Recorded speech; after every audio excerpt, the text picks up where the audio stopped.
The Israeli army has entered Gaza as of now. The Hamas militia was forced to surrender to the Israeli army by waving their white flags in their hands. The Israeli army, which controls the Gaza border towns, has kept the military buildings and checkpoints belonging to Hamas forces under intense artillery fire. As the mutual attacks between Israel and Hamas continue, the Israeli Special Forces unit Sayeret Matkal has completed its first operation inside the Gaza Strip. The Israel Defense Forces stated that a large number of Israeli citizens taken hostage by Hamas were rescued as a result of an operation organized by an Israeli Special Forces unit. After the Israeli army hit the airports in Damascus and Aleppo, Syrian and Iranian-backed militias fired rockets into the Israeli-controlled Golan region. These attacks carried out from inside the Syrian borders continue to be blocked by Israeli air defense systems. Israeli forces announced that they had carried out 20 artillery attacks on the areas where the attacks were carried out and stated that they would continue these attacks. In the same way, while Hamas forces are conducting airstrikes against the Israeli city of Ashkelon, these missiles are being destroyed in the air by the Iron Dome air defense systems. In response to these attacks, the Israeli army launched an intensive offensive against Hezbollah, which is located on the border between Syria and Lebanon.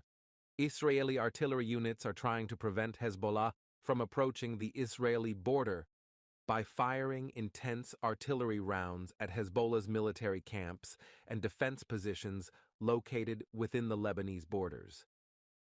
Shortly after, Israel Defense Forces officials announced that all preparations for a ground operation against Gaza had been completed and shelters had been prepared for all Israelis. The Israeli army conducted its first hostage rescue operation inside the Gaza Strip. The Israeli Defense Ministry launched its first ground operation into the Gaza Strip after the announcement of the successful completion of this hostage rescue operation organized by the Israeli Special Forces unit Sayeret Matkal. The Israel Defense Forces said in a statement that they had neutralized a large number of Hamas militiamen and were forced to surrender.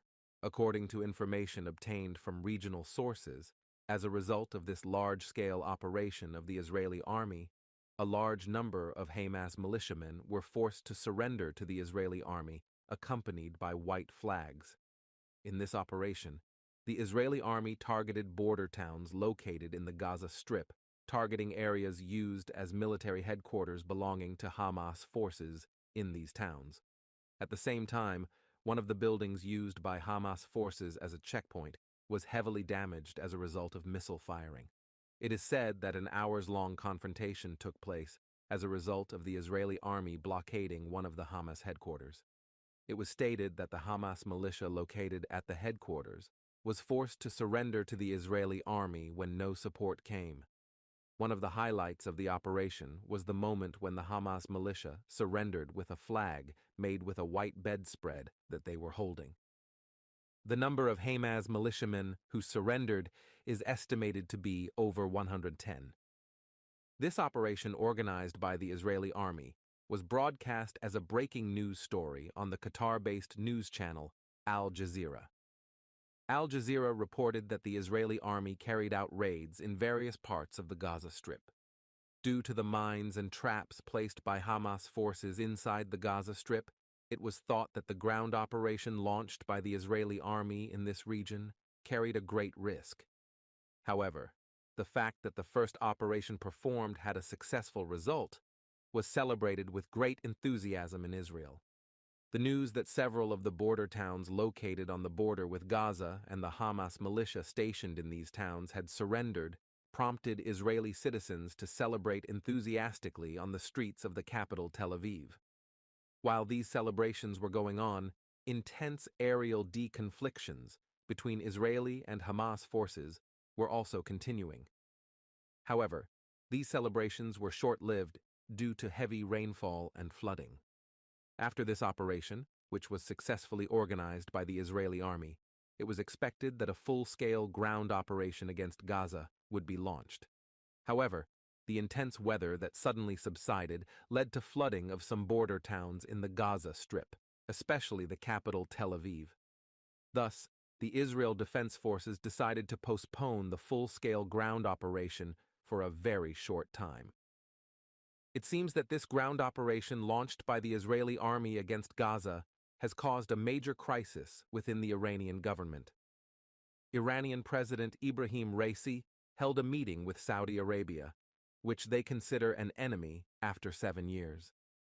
Ibrahim Raisi, who had a telephone conversation with Saudi Crown Prince Mohammed bin Salman, made an assessment of the situation about Israel and Gaza. It seems that this ground operation that Israel will launch against Hamas has led even the Muslim countries that are enemies to make peace again. Do you think the Saudi Arabian government, which has stated that they have ended the normalization process with Israel, would dare to open a war against Israel by cooperating with Iran? Shortly after these negotiations between Iran and Saudi Arabia, Iranian Foreign Minister Hossein Emir Abdullahian and Hamas political leader Ismail Haniyeh met in Qatar. The two sides met in Doha, the capital of Qatar, and made an agreement to continue cooperation. Hamas leader Ismail Haniyeh expressed that the Islamic world and Arab countries should take responsibility after this meeting and called for the establishment of a Muslim union. Israel and Iran have been conducting mutual airstrikes under the name of the War of Shadows for years. The Iranian government seems to want all Muslim countries to come together and form a union against Israel, although Iran states that it does not provide military support to Hamas. It is known that Iran is the biggest supporter of Hamas. Do you think Iran would form a large Muslim league against Israel to turn this war between Palestine and Israel into an opportunity? Iran's moves against Israel also seem to have activated the Pentagon administration. Former U.S. intelligence officer Scott Olinger, who has made many accurate predictions about the war between Russia and Ukraine, decried in a statement that the U.S. is making moves against Iran. The retired intelligence officer said that the aircraft carriers sent by the United States to the eastern Mediterranean were sent to deter Iran from entering the war against Israel. Israeli army spokesman Daniel Hagari challenged the Arab countries in a statement about this issue, saying, "We can attack